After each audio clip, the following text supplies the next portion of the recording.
Welcome to Soni Irabor Live. Tonight we have a lady from the diaspora who stayed a few months in Nigeria already, and so she's been able to see and weigh the differences between the Jakpa and the Jakpada. Well, I got that from her tonight, actually. So, welcome as we welcome Anne-Funmi, and let's put it right, Anne-Funmi Fatusin. Yes, correctly. So you're welcome. Thank you very much for having me. By the way, Anne is an Afrocentric woman. She's been talking about, preparing the African mind for the African mindset. She actually hosts a show like that online, and it's very interesting when you listen to her and see her perspective about Africans and Nigerians especially. So, welcome. Thank you. Tell me, you are a Nigerian, but I don't want to think that, I cannot see you as Funmi, but what's that? Is it Badenoch? I certainly am not Kemi Badenoch. Kemi. Oh, you see, I'm a very, very proud Nigerian. Albeit born in the United Kingdom, but a very proud Nigerian. She was born here, I was told. Grew up here, became a party. Anyway, let's not talk about her. Let's talk about Nigeria. What do you see about Nigeria today? The Nigeria I see today is a country that's still developing. However, if I were to think about the time that I was still living in Nigeria, because I wouldn't call myself to be part of the Jakpa brigade. I just went back to... You left long before this. Long before then, in the 80s, to the United Kingdom to further my studies. So I'm not part of that brigade. However, in those days, there were things moving on at a very fast rate, and we enjoyed Nigeria. But Nigeria of today, there are just too many challenges. And when I think about the challenges, majority of them are man-made, in my own opinion. Okay. We should have progressed a lot more than this. So whose fault do you think it is? It's our fault. We should take responsibility. Everybody? Everybody. We should take the responsibility to build the nation, to be a better nation, something we want to see. Put it this way, a lot of people travel outside the shores of Nigeria. The politicians, the people who are meant to serve the masses, the public servants, even though in Nigeria it seems to be the other way around. So they go abroad, they do things in the right way, what is expected of them, be it Canada, any part of Europe, United Kingdom, United States of America, but when they get back here, how you think they haven't learned anything, So it's very disturbing. We should have moved along, we should have progressed much more better than this. But for some reason, it's the African mindset that's the problem. And how did I come about the African mindset? Is that we travel, we see all the good things abroad, and instead of us to implement what we've seen, the good side of the Western world, we come back here, and even when you try to put some people right, you hear things like, this is Nigeria, now Nigeria we day. Come on. Whereas there's supposed to be some kind of, process. Exactly. So I find it very disturbing when I see people who are very well educated, they're well traveled, but they come here. And join the madding crowd again. Exactly. So who is to blame? I still go back to it, is us. When we talk about the politicians, who is to blame? You have the police. Yes. You have law enforcement groups. You have the military. You have so many other, agencies that are responsible for keeping law and order. Right. So that's why I keep saying, who is to blame? Somebody said something to me when they realized I was coming on here. And part of what I saw there was that, what's democracy? Right. The thing is, I like that. You've actually chosen the people. It's like you've chosen these people to represent you. So it's for the people. But somebody actually twisted it and said, from the people, because we've chosen people amongst ourselves to lead us. Government of the people, by the people. Instead of for the people that we usually say, the person actually said, from the people. So when you think this person is not really acting in your best interests, who are we to blame? You chose the person. The masses choose the politician or the legislator that's actually representing them. But the person you chose is also throwing it right back at us to say, well, even when I put policies down, I put rules of the law down, you don't obey them. Now, this is where I have a problem with Nigerians. Okay. Right? When I say Nigerian, even though a lot of people actually shut me down saying, are you not a Nigerian? Yes, I am a Nigerian, but now this is coming from a diaspora perspective. Yeah. And we want to progress, right? But the thing is, they do engage in microwave policies in Nigeria a lot. And what do I mean by microwave policies? Let me use England as an example. If they want to bring in any new legislation or say what I've seen so far, demolition of buildings, they would have given you notice years and years. And in some cases, they would have given you relocation packages, you know? But in Nigeria, they hardly give them any notice. And then they begin to bring down these buildings. What about the livelihood of those people? There was one clip I saw on social media, I think about 2 weeks ago, where this man was actually shouting down at the traders in the marketplace saying, if I come back here on Friday and you guys are still here, we're going to pull down the buildings. Has he actually thought about it, that he is actually destroying other people's livelihood? So these are what I call microwave policies. It's good to have policies. It's good to implement good policies and adopt best practices. Into consideration. You have to put people into consideration. You can't just be demolishing buildings, shops. These are people with families.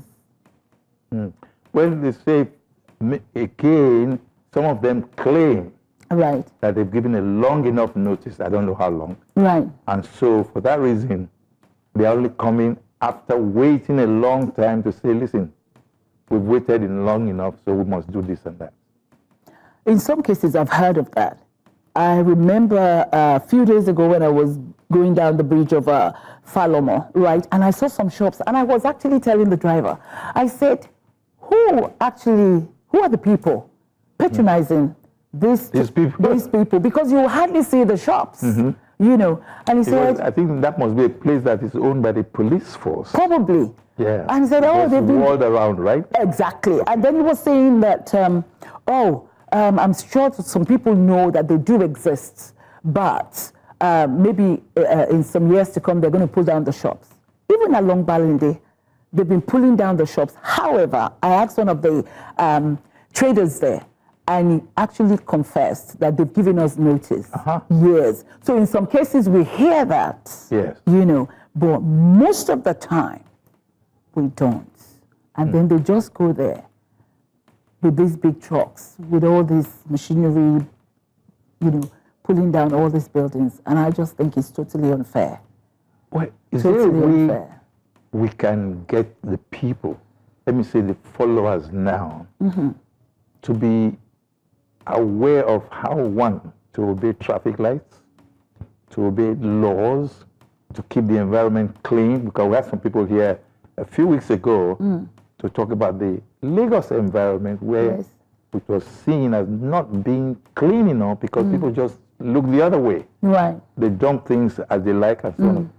So who is to blame? I say who's to fault? Who is to blame in that wise? And then secondly, when does my responsibility start and when does it stop as a follower or as a citizen? As a citizen, I would say. See, I was reading the other day about this people being taxed. It's good, right? And people are complaining, why should we be paying these taxes, all this and that?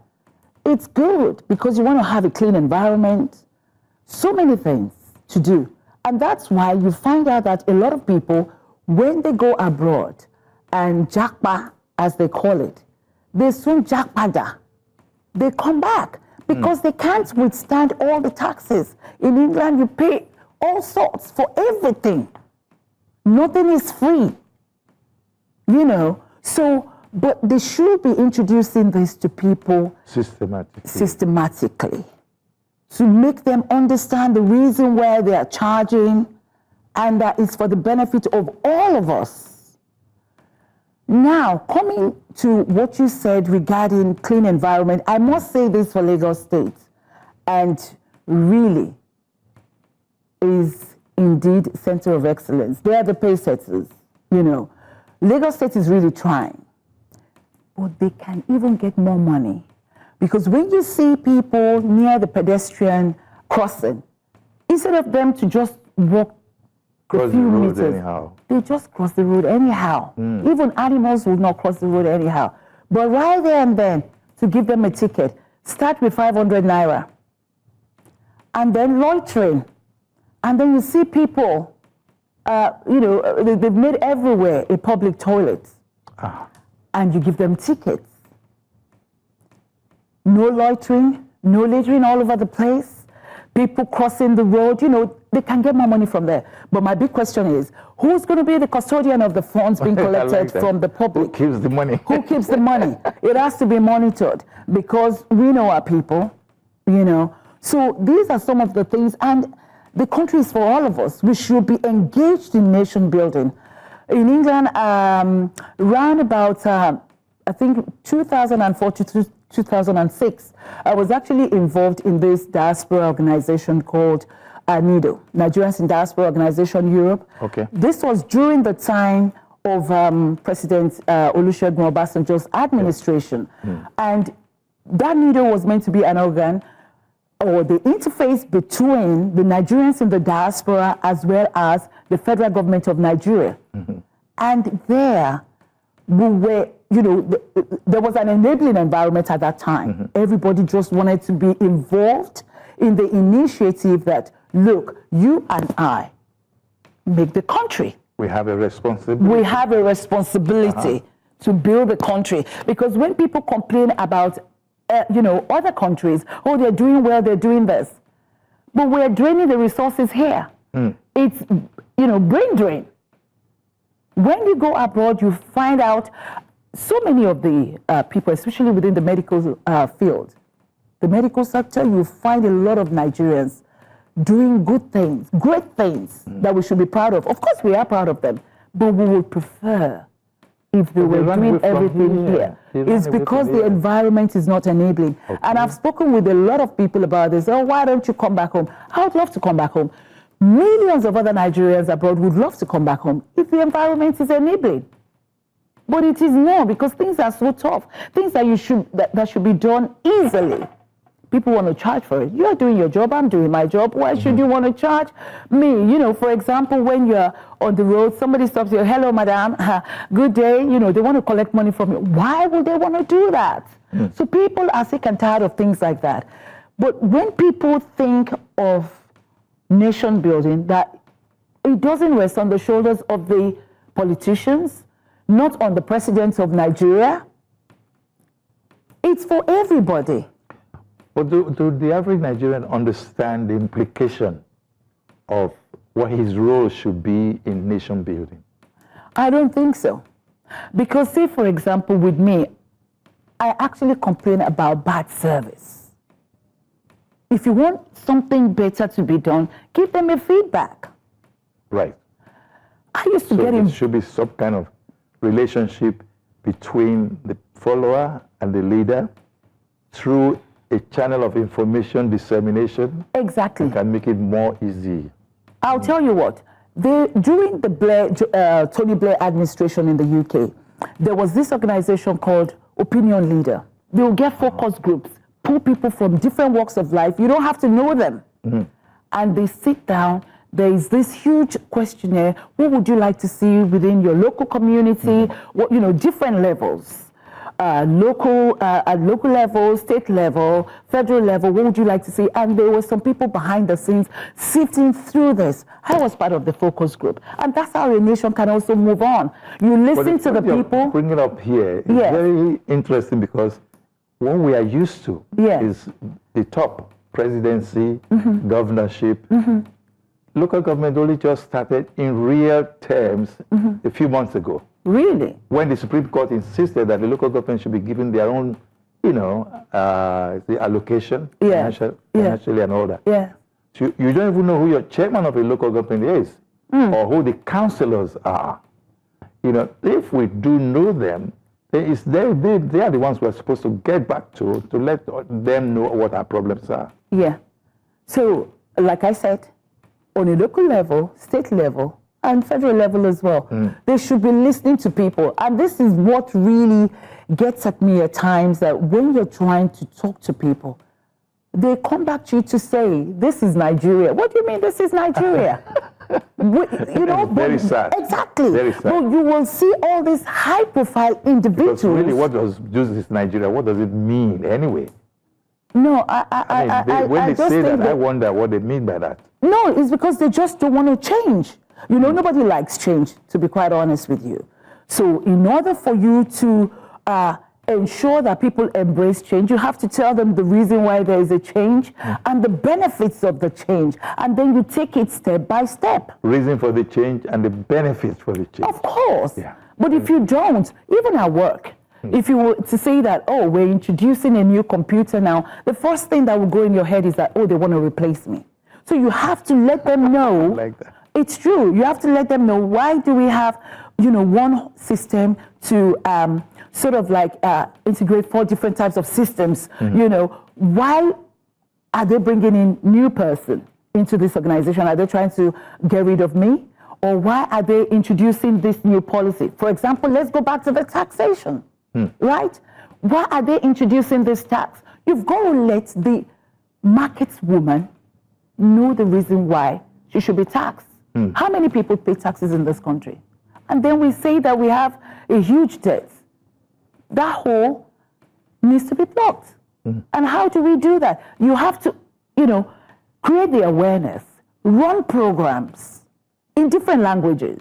In the 80s, there was a lot of that, where there was a man called Shegun Shofowote, who used to, he did some jingles that were quite funny in themselves, but quite informative.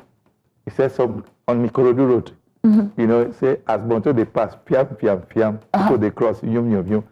Say, some kind die, na yeye die. Some kind die, na cockroach die. It was so picturesque that it painted a picture that nobody wants to die anyway. Exactly. Yeah. So, in as much as... That is missing now. Exactly. All those things, especially when they used to have those wooden trucks going to Lagos. Yeah. You find somebody selling something, this is what you have to do. If we have to go back to the basics, to encourage a lot of all those markets, women and men, the meat sellers, let them know there is a policy coming in where you'll be taxed, this and that, and the reason why we're taxing everybody is because of you let them know about the benefits. Yeah. Because look at all the roads, look at all the bad roads, especially Lekki Expressway. You'll be thinking, what's going on here? And yet you have all these millionaire houses, and then all the roads are bad. The other time we had flooding around the area, and so you have to let them know. You have to pay for the bin, you have to pay, so many things we pay for in England. Water rates, everything. Whereas here, you hardly pay for anything. You would even go there, you see some people even go into the tax office to beg, please make sure that I don't pay for this. So we will never develop. Yeah. Create the awareness. Let them know about the benefits. For development. Oh, yes. There's a desperate need for awareness creation. Yes. But there is another desperate need. What is my responsibility to my country? I'm trying to remember this famous quote by John F. Kennedy. Ask not what the country can do for you, but what you can do for the country. We've So heard it in our many own little ways, I do my own little bits. I will call it the individual social responsibility. You do yours, social responsibility. Okay. You do yours, let me do my, in my own little way. Yeah. My own little street, I see something, maybe it's to clean the place or whatever. I don't feel I'm too big. Let me just do that. I see some, because at times when I go on social media, oh, it's the president's fault. And I'm like, the last time I looked at him, he's got 2 ears like me, 2 eyes like me, 1 nose like me. He's a normal human being. How much can he take? You know, and then maybe to create awareness amongst the politicians as well that, hey, you are a public servant. You should be serving the masses, not lining up your pockets, doing the right thing for the people. So this is the leadership now. This is the leadership I'm talking about. So it's tit for tat. It runs both ways. Yes. Absolutely. You are a public servant. You've been appointed or nominated or elected by the masses. Then do things which are in the best interest of the public. And there should be a way where, you know, you have a scorecard. Are these people really doing well? But there's a question, you know, I would like you to address here before we go on break, which is, the average Nigerian, is he really committed to being a Nigerian? Does he see the common denominator of being a Nigerian instead of just being me, myself, I am from this part of Nigeria, so that's enough for me? Yoruba, Edo, Igbo, Hausa, Calabar, you know. Whereas we should all see ourselves as one entity. What do you think? I see a human being. Human being. Okay. I don't see any of this. I mean, gone are those days when we would say tribes, although in those days it was a lot easier to say Wazobia, right? Yeah. Now we have different ethnic groups, and we should all embrace one another. Celebrate our strengths. Celebrate our strengths. That's a very big one. Yes. And unless we do that, because our foreign countries and neighbors are picking our best brains out of here, giving them everything they needed to work and excel, yes. Whereas right here, we just... I know, because at times I used to think to myself, Nigeria used to be known as the giant of Africa, as the giant gone to sleep. I wonder. And at the same time, when you're speaking to some Nigerians, they've had enough. Oh, is you this? That's why you want to know everything. Look, I don't have the time. And then they just bury their thoughts in the, you know, in the beer mug. Or very soon, you just get a text message, I'm checking out. I'm going out of the country for a while. I don't want to go mad. We should celebrate ourselves. Wait a minute. I'm checking out. I don't want to go mad. Then you can't go there. She say not be the thing you expect. Exactly. Wahala goes to town. Exactly. And that's why some of them make mistakes. I will give you an example, especially in the care industry. A lot of people run, they resign, maybe top bank manager here, they want to go and do caregiving job outside the country. Caregiving job from bank manager. It doesn't really matter if you have a passion for taking care of people, they get there. But they go there with the African mindset. The way we used to do things in Nigeria, but it's totally different. Which is, again, we are not used to obeying the laws of the land. You are not used to obeying the laws of the land. The rule of law has to be obeyed. Whoever you are, irrespective of your position in the society, and that's why I like advanced nations, without even pontificating. There was something we heard some months back where there was a battle in one house. You couldn't do that abroad. Before they even said anything, you would have had to step down pending an investigation. Rule of law has to be obeyed. And to whom much is given, much is expected. Yes. On easy lies, the head that wears the crown. Some of us say that that is a life that we see as robotic. No. Meaning, we're just there like mechanical beings made to obey, just obey, no matter what. No. You still have to reason. Okay, we'll just take a short break. and we'll be right back thereafter.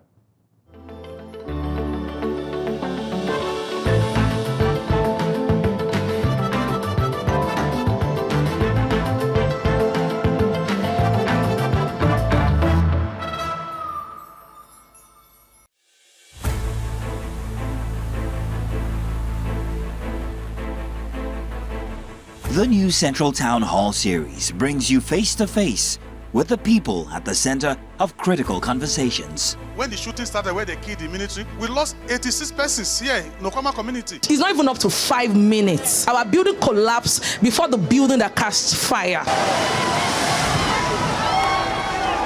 The building where daddy give to me, everything don't collapse. Women and children are suffering, nowhere to sleep, because notice was not given before the house was demolished. It's a 700 kilometer stretch of road. It's going to take at least 8 years. It doesn't need to start here, this minute, this moment. For us as diaspora, one of the things I'll be saying to my colleagues around here, we must have succession plan. There must be youth engagement in the diaspora. The moment the middle class of any society begin to worry about the price of food, it's over. Thank you, New Central, for putting this together. We go straight to the heart of issues to engage communities, leaders, experts, government representatives, and other stakeholders for veritable solutions. We have more than 100 million Nigerians living below the poverty line. We are suffering, we are hungry, no money to buy anything. Please, I plead the government for assistance to help us. The battle that we are at right now is a battle that is between the rich and the poor. You know for a fact that there will be people whose voices will be the loudest, but yet those are the voices that you should listen to for one reason or the other. I really have to congratulate your irrepressible nature in driving the conversations. News Central Town Hall. We are here to listen, to learn, and to take action together.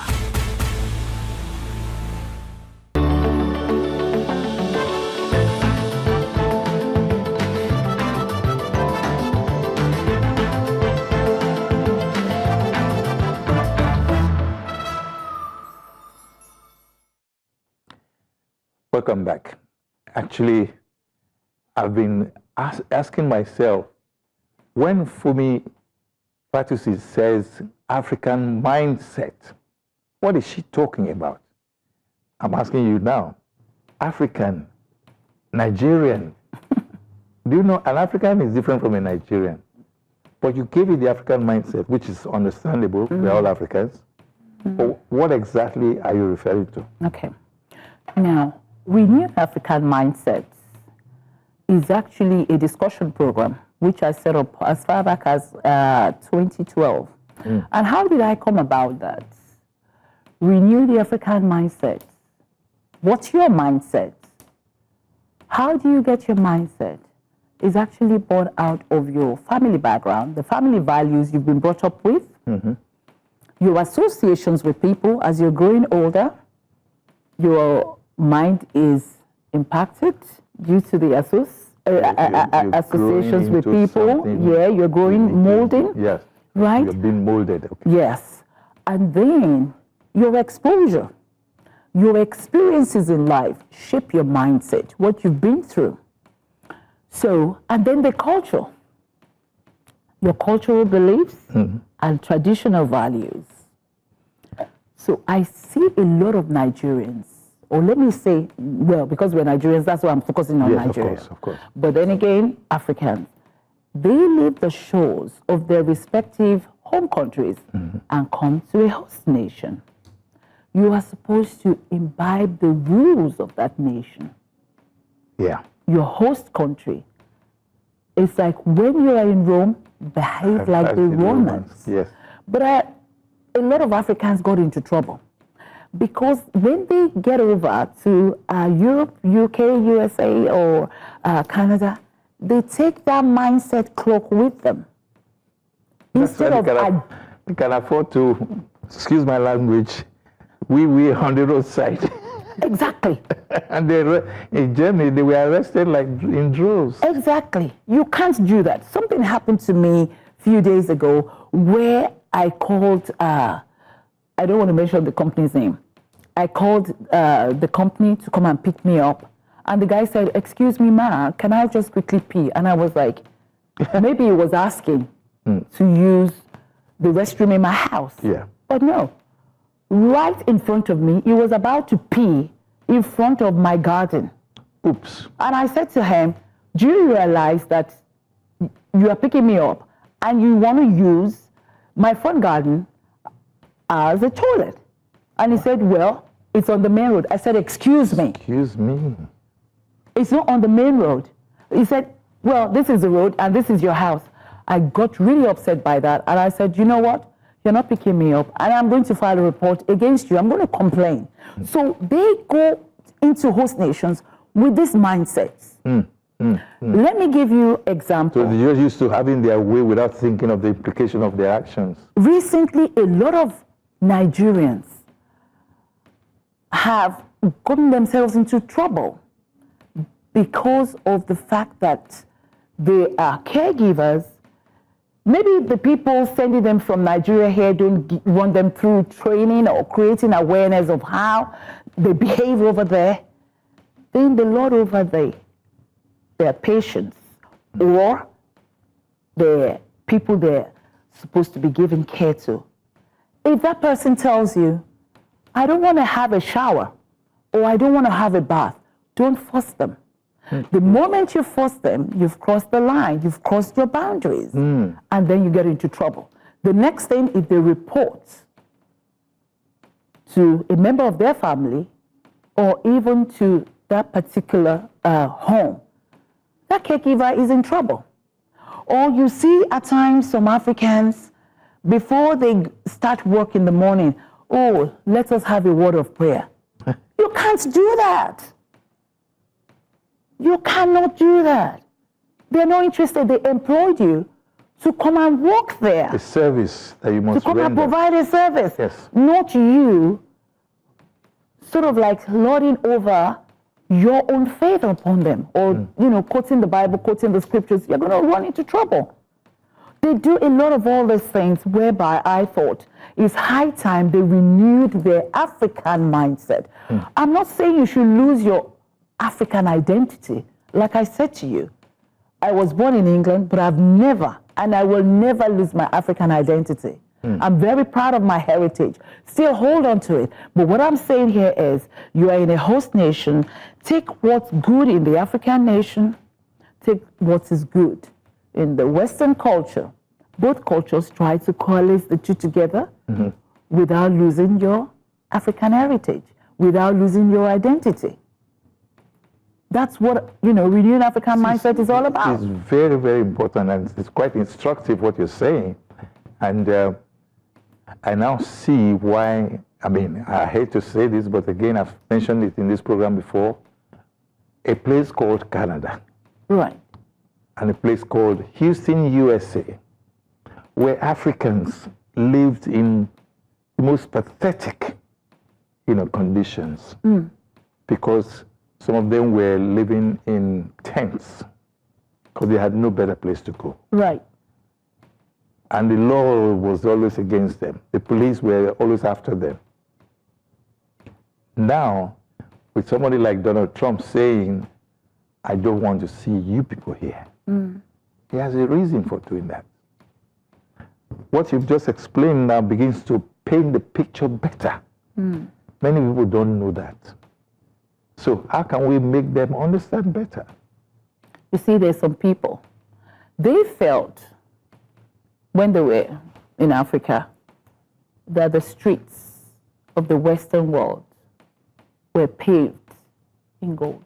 They got there and they realized that. Same sun every day. Exactly. For $1, they know that they have to work hard. And being a black person, you work harder. Whether $1, £1 or whatever, you work harder, right? And so they find it very difficult to cope. Although I do sympathize with some people. Indeed, they felt the best thing to do was to travel out, to help their family back home. But I'm talking about the people who have not imbibed the culture. If you're in of Rome, the host nation. I think you said that before. If you're in Rome, do as the Romans do, right? Exactly. How can you achieve that if you are ignoring the essence of you leave your home, you go to another place, and you know it's not your home? You have to adapt. It's like coming into my house as a visitor, and you want to take over my house. Who's going to allow that? I like that. There was a video clip that went around. There was this man, an Asian man, with 3 wives and about 12 children. He was complaining that the British government was not paying him enough money to feed his family. Come on. Say what? Can he get that in his country? Exactly. They don't practice polygamy there. No. If you want to do such, why don't you just take your family and go back? Go back home. I remember when I first left for the United Kingdom, it was Great Britain. Now, and at that time, I think, there were just about 7 countries within the EEC. Yes, they increased to 12, then 30-something. And then I went into a particular area. To be quite honest with you, I hardly saw any typical English person. And one of the reasons majority of us were actually... They were all white, but there were no Englishman. And it was, in those days, it was like the Queen's English. Everybody wanted to learn. If the English wasn't so good, you would go for elocution classes. I'm still, So, but at the end of the day, you now come on somebody else's soil, and then you are quoting their laws back to them, throwing the book back at them. What do you expect them to do? They will come with, stringent policies that will make it very difficult for immigrants to stay there. And I feel sorry for the people who are genuinely there, who are law-abiding citizens. Have you seen how they've singled out Nigerians? Because based on what you're just saying now, they've singled out Nigerians in terms of visa acceptance and anything else, like even work permits, immigration, whatever laws there are. Nigerians are not allowed like before. Like in UAE, you don't see Nigerians being allowed to do as they like they used to do those days. How do you manage that? One of the things, my concerns regarding that is that you have law-abiding citizens, Nigerians, who are busy going about their business. And then you have, and then you have some of these, I don't know what to call them. But who are also Nigerians? Who are also Nigerians. They will never obey the laws of the land. They do things as if they are back home. Then they get into trouble. And unfortunately, they tie everybody with the same brush. So isn't that a bit of culture shock? That goes back to what I said before. To create awareness. I don't know, they say there are some organizations who help with COS or whatever when they are traveling abroad. Maybe they should run training schools for these people to create the awareness. You are going abroad, this is the way they behave there. I mean, the other day, I saw one of my friends, I'm not going to mention his name. He was actually on the train. In Nigeria here, he's known as a billionaire. But when he goes abroad, he was not in any car, but in the train. Yes, you know the person I'm talking about. Like that. Exactly. He just sat there quietly. No problem. And nobody bothered him. And nobody bothered him.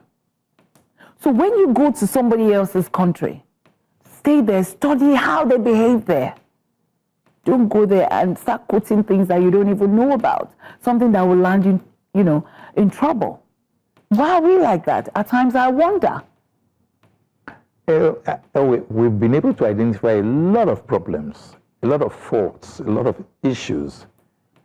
What would be your advice, apart from the training you're talking about?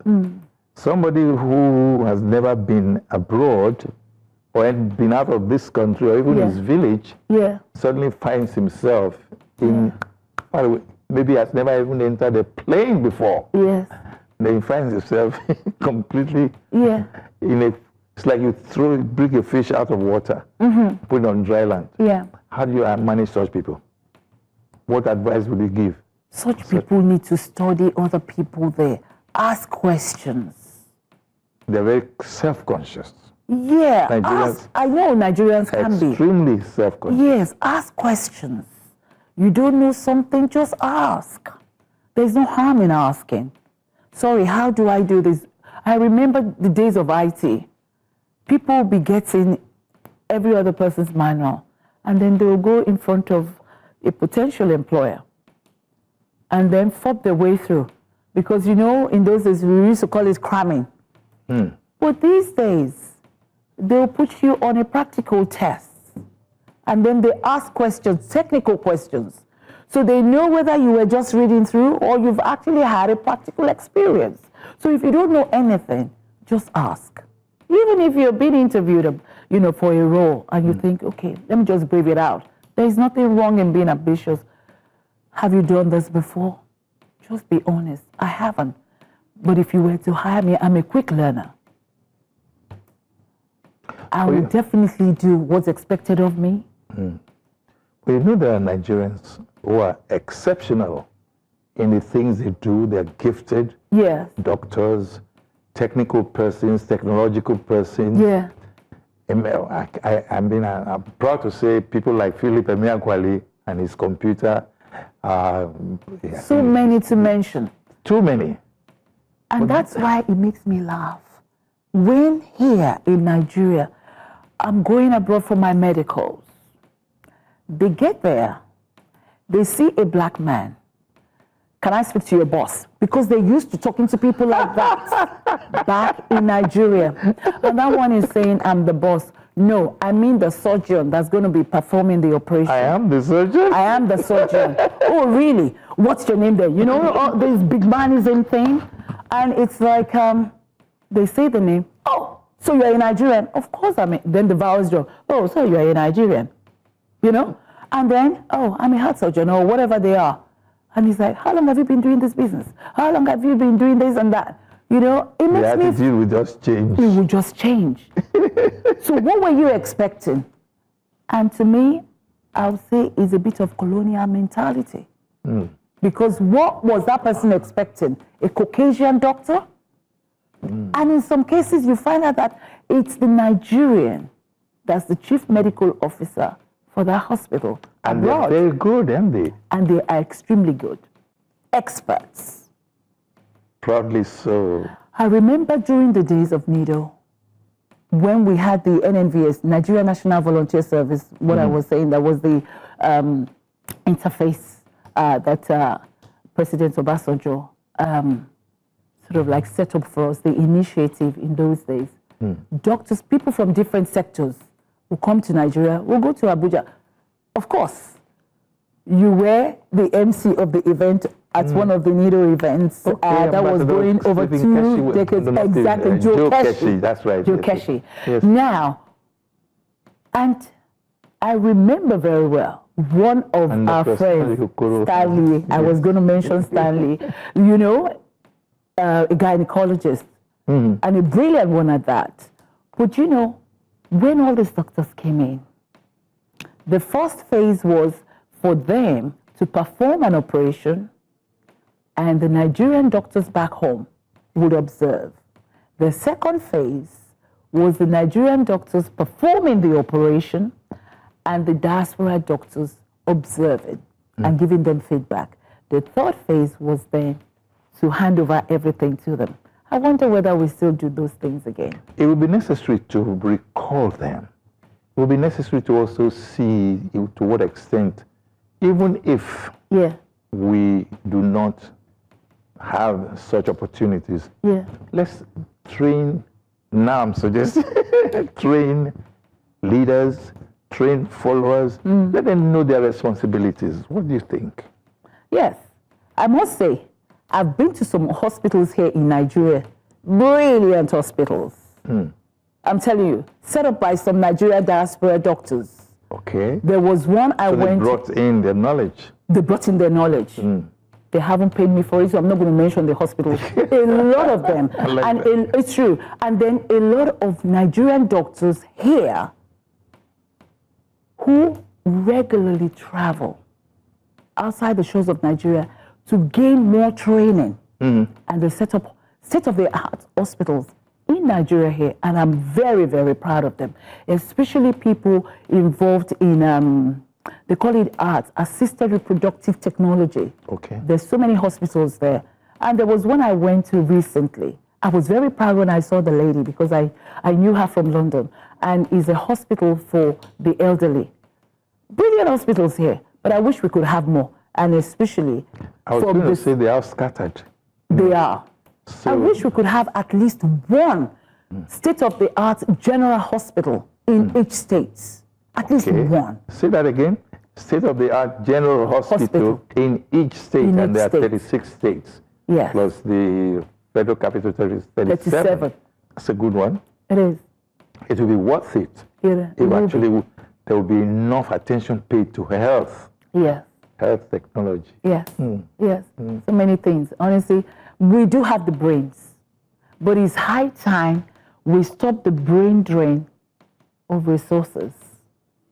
Because you are the Western world, they are gaining. They're gaining a lot. That's the one that worries. And then we are boosting their economies. Exactly. But can you explain that better? I agree with you that they were boosting their economy, but in what way? So many ways. When you have all doctors, IT professionals, everybody leaving. Going to work for them. Going to work for them. And then what happens here? Even though we still have a lot going on here, but we could do better.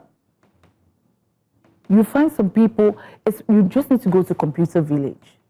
It's just that they have not been given the opportunity. There's so many brains there.